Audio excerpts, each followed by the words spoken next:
दुबार मतदारांच्या मुद्द्यावरून सध्या वार पलटवार राज्यात सुरू आहेत। आता त्याबद्दलच्या काही बातम्या बघूयात।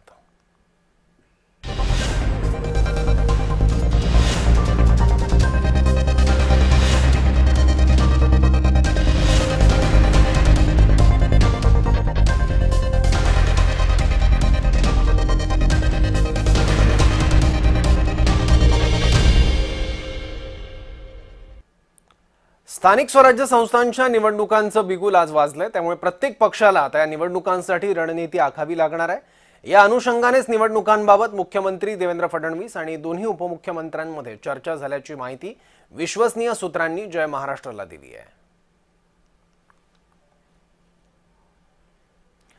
महाविकास आघाडी आणि राज ठाकरेंनी वेळ पडली तर निवडणूक पुढे ढकला, पण मतदार यादी सुधारित करूनच निवडणुका झाल्या पाहिजे अशी भूमिका घेतली आहे। पण आता निवडणूक आयोगाने निवडणुकीच्या तारखांची घोषणा केली आहे। याचा अर्थ सध्याच्याच मतदार याद्यांवर निवडणुका होणार हे स्पष्ट झालंय। त्यामुळे मनसे आणि मवियामधील पक्ष नेते आता काय भूमिका घेतात हे बघणं महत्त्वाचं आहे। जिथे तुम्ही 7 ते 7.5 वर्ष निवडणुका लांबवलेल्या आहेत, तिथे अजून जर 2 महिने लांबल्या तर काय फरक पडतो? पण निवडणूक याद्या दुरुस्त करून घ्या ही आमची प्रमुख मागणी आम्ही वारंवार मांडली। तरी सुद्धा आज जी आचारसंहिता लागली ती पुन्हा एकदा भाजपा स्वायत्त यंत्रणांना हाताशी धरून रडीचा डाव खेळत आहे। निवडणूक आयोगाच्या कार्यपद्धतीवरील हस्तक्षेपावरून महाविकास आघाडी आणि मनसेमध्ये एकमत आहे। त्यामुळे एकत्रितपणेच मविया मनसेच्या शिष्टमंडळाने केंद्रीय निवडणूक आयोगासोबत चर्चा केली आहे। 2.5 तासांच्या प्रतीक्षेनंतर भेटीला निवडणूक आयोगाने परवानगी दिली। यावेळी ठाकरे गटाचे अनिल देसाई, अरविंद सावंत, काँग्रेसचे अतुल लोंढे, मनसेचे नितीन सरदेसाई आणि बाळा नांदगावकर शिष्टमंडळात सहभागी होते। या बैठकीत मतदार याद्यांमधील सुधारणेसंदर्भात चर्चा झाली। एकीकडे स्थानिक स्वराज्य संस्थांच्या निवडणुकीआधी मतदार यादीत सुधारणा करावी अशी मविया आणि मनसेची एकत्रित मागणी आहे। हीच मागणी केंद्रस्थानी ठेवत सत्याचा मोर्चा सुद्धा काढण्यात आला होता। यावर आता बावनकुळेंनी मवियाला टोला लगावलाय। लोकसभेत मविया जिंकली तीच यादी स्थानिक निवडणुकीत आहे, मग जिंकलेली यादी असूनही मविया का घाबरते असा सवाल बावनकुळेंनी मविया नेत्यांना केलाय। तर बावनकुळेंच्या या टीकेला काँग्रेस नेते नाना पटोलेंनी उत्तर दिलंय। या निवडणुकीचा बेस काय, या मतदार यादीचा बेस काय, तर लोकसभेच्या निवडणुकीची मतदार यादी आहे। लोकसभेच्या निवडणुकीची मतदार यादी जशी आहे तशी लागू होणार आहे। आणि त्यामुळे ज्या मतदार यादीवर महाविकास आघाडी जिंकली आहे, ज्या मतदार यादीवर 48 पैकी 31 खासदार ज्या महाविकास आघाडीचे निवडून आले, ते लोक म्हणतात आता की ही यादी चुकीची आहे।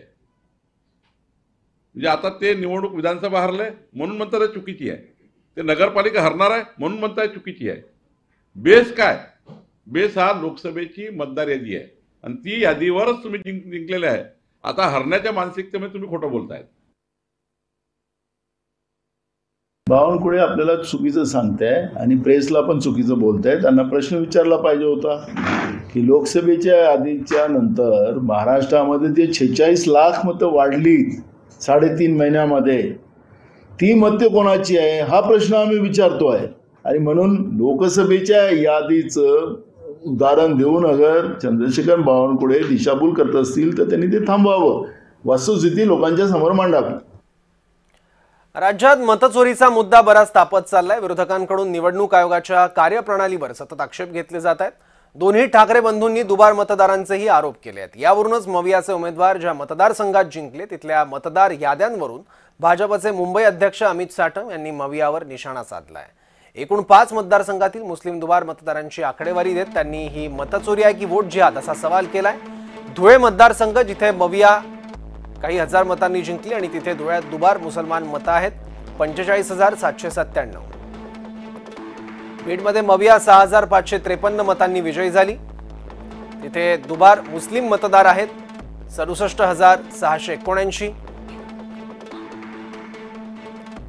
अमरावतीमध्ये मविया 19,731 मतांनी विजयी झाली, तिथे दुबार मुस्लिम मतं आहेत 28,245। उत्तर मध्य मुंबईत मविया 16,514 मतांनी विजयी झाली आणि उत्तर मध्य मुंबईत दुबार मुस्लिम मतं आहेत 59,805। ईशान्य मुंबईत मविया 29,861 मतांनी विजयी झाली आणि ईशान्य मुंबई मतदारसंघात दुबार मुस्लिम मतं होती 38,744. स्वतः जिंकले की लोकशाही आणि हरले की मतचोरी असे अनेक मतदारसंघ आहेत. धुळे आहे, अमरावती आहे, मुंबई उत्तर पूर्व आहे, मुंबई उत्तर मध्य आहे, ज्या ठिकाणी लोकसभेमध्ये हे जेवढ्या मतांनी महाविकास आघाडीवाले निवडून आले त्याच्यापेक्षा डबलपेक्षा जास्त दुबार मुस्लिम मतदार या ठिकाणी आहेत. वोट जिहादमुळे महाविकास आघाडी निवडून आली आणि अशाच प्रकारचा वोट जिहाद उद्धव ठाकरेंना करून एका खानाला मुंबईवरती लादायचं आहे. यांच्या प्रचार फेऱ्यांमध्ये पाकिस्तानचे झेंडे फडकतात आणि बॉम्बस्फोटाचे आरोपी यांचा प्रचार करतात, परंतु मुंबईकर कदापि खानाला महापौर होऊ देणार नाही. तर मुस्लिम दुबार मतदारांच्या संख्येवरून आशिष शेलारांनीही काही गंभीर प्रश्न उपस्थित केले आहेत. राज्यभरात सुमारे 17 लाख अल्पसंख्य दुबार मतदार असल्याचा दावा शेलारांनी केलाय. महाविकास आघाडीच्या उमेदवारांचा विजय याच मतांच्या आधारे झालाय का असा सवालही शेलारांनी मवियाला केला आहे. आणि एवढी सगळी मी यादी आणली आहे त्यांच्या मतदारसंघाची. वांद्रे पूर्व पण आहे, मुंब्रा कळवा पण आहे, सगळी देतोय. यातल्या दुबार मुस्लिम मतदारांना आम्ही कोणाबद्दल आक्षेप करत नाही आहोत. मग यांना काय,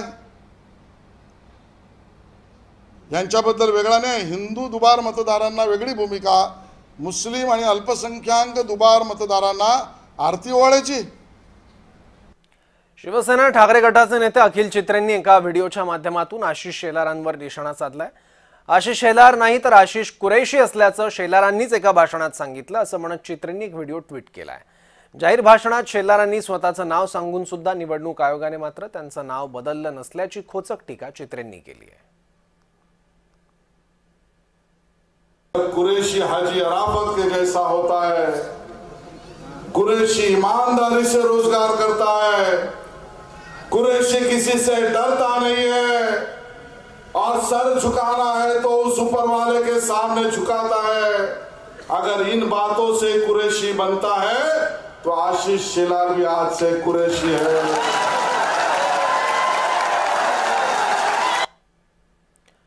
तर आशिष शेलारांना निवडणूक आयोगाचे अधिकृत प्रवक्ते घोषित करा अशी मागणी मनसेच्या गजानन काळेंनी केली आहे. यासाठी केंद्रीय निवडणूक आयोगाला मनसेनं चक्क एक पत्रच दिलंय. विरोधकांकडून निवडणूक आयोगाच्या कार्यपद्धतीवर काही आक्षेप घेतले गेलेत. त्यानंतर शेलारांनी पत्रकार परिषद घेत विरोधकांवर टीका केली होती. त्यामुळेच मनसेकडून ही उपरोधिक मागणी करण्यात येते आहे.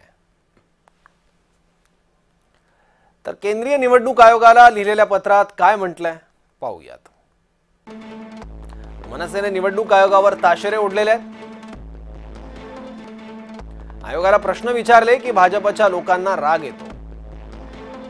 आयोगाची बाजू मांडण्यासाठी ते पत्रकार परिषदा घेतात. यावरून भाजपचा खरा जीव मतदार यादीत आहे स्पष्ट दिसतंय. म्हणूनच आशिष शेलार यांना निवडणूक आयोगाने आपले अधिकृत प्रवक्ते म्हणून घोषित करावं ही महाराष्ट्र नवनिर्माण सेनेतर्फे आमची मागणी आहे. तर काँग्रेस नेते नितीन राऊत यांनी आशिष शेलारांचे आभार मानलेत. वोट चोरी झाली हे मान्य केलं आणि त्याला समर्थन दिल्याबद्दल शेलारांचे आभार असं राऊतांनी म्हटलं. तर महामोर्चातली गर्दी पाहून सरकारची घाबरगुंडी उडाल्याचा हल्लाबोलही त्यांनी केलाय. तर नितेश राणेंनी विरोधकांचा समाचार घेतलाय. कोणीही मतदार हा जातीचा मतदार नसतो. तो हिंदू मतदार नसतो, तो बौद्ध मतदार नसतो, तो मुसलमान मतदार नसतो, तो ओबीसी मतदार नसतो, तो आदिवासी मतदार नसतो. तर तो मतदार असतो देशाचा, राज्याचा, ग्रामपंचायतीचा मतदार असतो. त्यामुळं हा हिंदू मतदार आहे किंवा तो मुस्लिम मतदार आहे हे करणं म्हणजे एक प्रकारचं तुष्टीकरण करण्याचा प्रकार आहे. अशाच रडगाणं लोकसभेच्या नंतर केला नाही की बाबा कारण का एवढे खासदार निवडून आले आहेत. यापेक्षा जे निवडून आलेले लोकसभेच्या नंतरच्या खासदार आहेत महाविकास आघाडीचे त्यांनी सगळ्यांनी राजीनामा द्यावा आणि परत निवडणुकीच्या सामोरं जावं ना. एवढेच तुमच्यामध्ये खुमखुमी आहे किंवा काही आग लागलेली आहे ना, तर तुम्ही सगळ्या तुमच्या खासदारांना राजीनामा द्यायला लावा आणि चला घेऊ पोटनिवडणुका. दिसतील काय काय परिस्थिती आहे, मग कळेल वोट जिहाद कुठून कसं निघतं ते सगळं कळणार. मग तर शरद पवार गटाचे नेते रोहित पवारांनी पत्रकार परिषद घेत शेलारांवर निशाणा साधलाय। आशिष शेलारांची पत्रकार परिषद म्हणजे सरकारची विकेट असल्याचा टोला लगावत शेलारांना बिभीषणाची उपमा दिली आहे। जसं बिभीषणली रावणाबद्दल, रावणाला मारायचं कसं, त्याचा मृत्यू कसा होऊ शकतो हे बिभीषणली म्हणजे रावणाच्या सख्या भावाला सांगितलं होतं, तसंच आजचे बिभीषण हे आज कोण आहे तर आशिष शेलार साहेब। त्यांनी कोणाच्या विरोधात म्हणजे भाजप म्हणजे सत्तेतल्या लोकांच्या विरोधात जाऊन सत्य काय आहे हे लोकांसमोर त्या ठिकाणी मांडलं, म्हणजे धाडसी भूमिका त्यांनी घेतली आणि लोकशाहीचं संरक्षण करण्याचा प्रयत्न त्यांनी तिथं केला। आम्ही जेव्हा सत्यचा मोर्चा तिथं काढला तेव्हा रवींद्र चव्हाण साहेब मुखमोर्चा काढतात। मुखमोर्चा काढला तर काढला, त्यात ते भाषण तिथं देतात, पण मुखमोर्चात भाषण कसं देऊ शकतात। आणि लगेचच आशिष शेलार साहेबांचं मी अभिनंदन केलं की आशिष शेलार साहेब तुम्ही जे धाडस दाखवलं त्यासाठी तुमचे मनापासून आभार। पण ते सरकारची हिट विकेट झाली असं आपल्याला म्हणावं लागेल। म्हणजे सरकार आतापर्यंत म्हणत होतं की कुठेही वोट चोरी झाली नाही, पण आशिष शेलार साहेबांनी पुढाकार घेतल्यामुळे सरकारचीच हिट विकेट गेली असं कुठेतरी आम्हाला म्हणावं लागेल।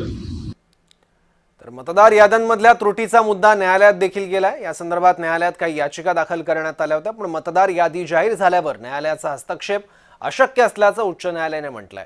सर्व याचिकांवर एकत्रित सुनावणी करताना न्यायालयाने हे मत व्यक्त केलं।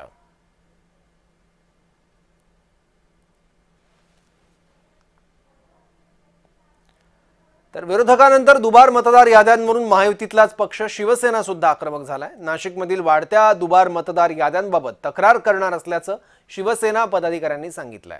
15 विधानसभा मतदारसंघामध्ये तब्बल 3 लाखाहून अधिक दुबार नावं असल्याचा आरोप या नेत्यांनी केलाय आणि याबाबत एकनाथ शिंदेंकडे तक्रार करणार असल्याचं त्यांनी म्हटलंय।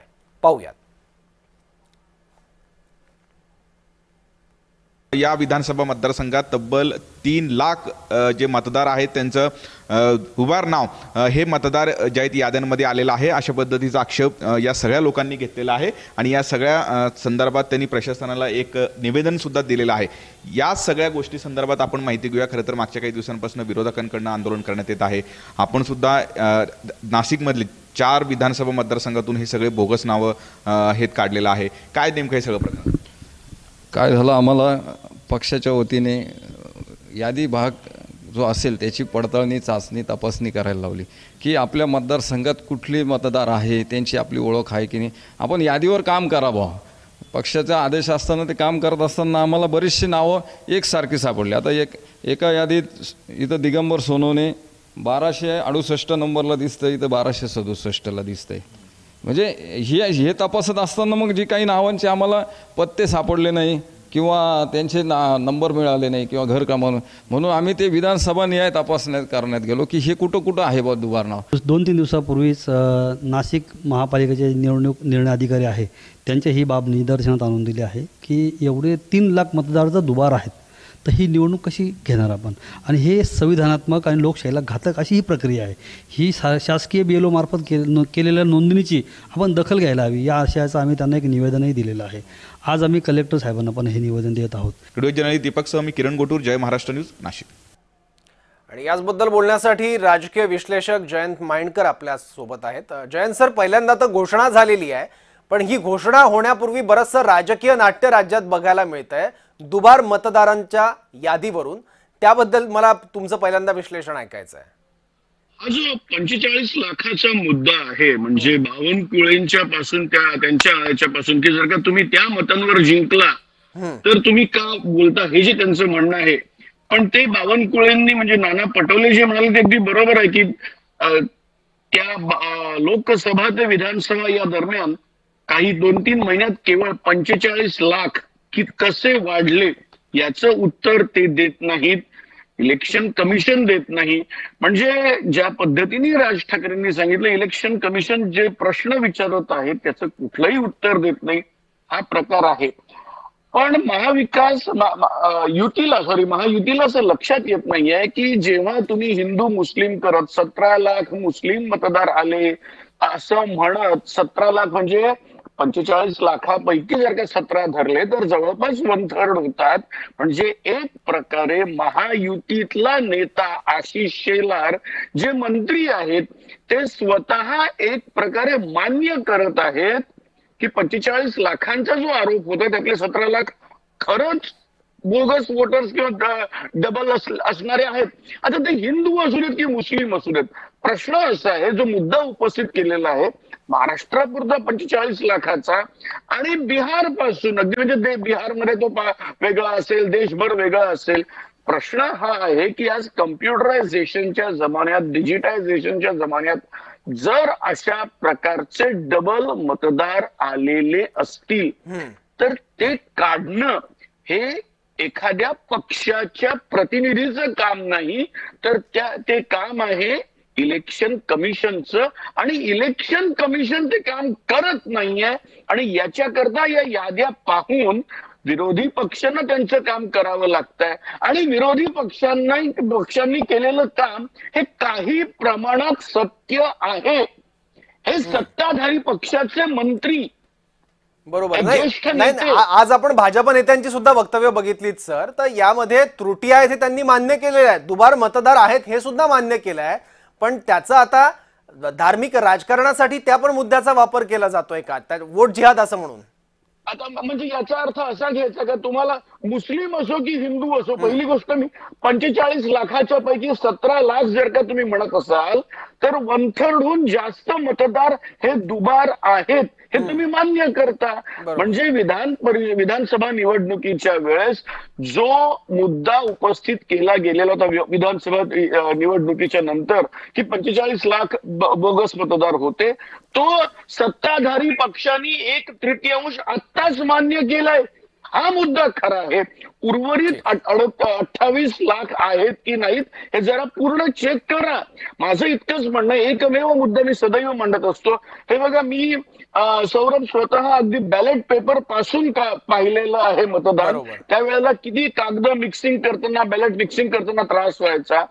आजच्या ईव्हीएमच्या डिजिटायझेशनच्या कॉम्प्युटराइज्ड जमान्यात तुम्ही मतदार याद्या सगळ्या व्यवस्थित चेक करू शकता कम्प्युटर्सवर. तेवढी तुम्ही यंत्रणा उभी करू शकता. ही यंत्रणा देशभर असते, तर त्याला वाटेल तेवढ्या मशीन्स आणून तुम्ही चेक करू शकता. हे चेक केल्यामुळेच 17 लाखाची एक फिगर ही आशिष शेलारांकडे जाते. कारण हे बघा, कुठलंही लिकेज असतं, इलेक्शन कमिशन मधून काहीतरी बातमी लीक झाली आणि म्हणूनच विरोधी पक्षांना काय किंवा सरकारी पक्षाला ही बातमी मिळाली. याचा अर्थ असा की पहिलं लिकेज आहे, मग ते लिकेज तुम्ही म्हणजे जे काही दुबार मतदार आहेत ते तुम्ही थांबवू का शकत नाही, त्याचं उत्तर तुम्ही का देत नाही?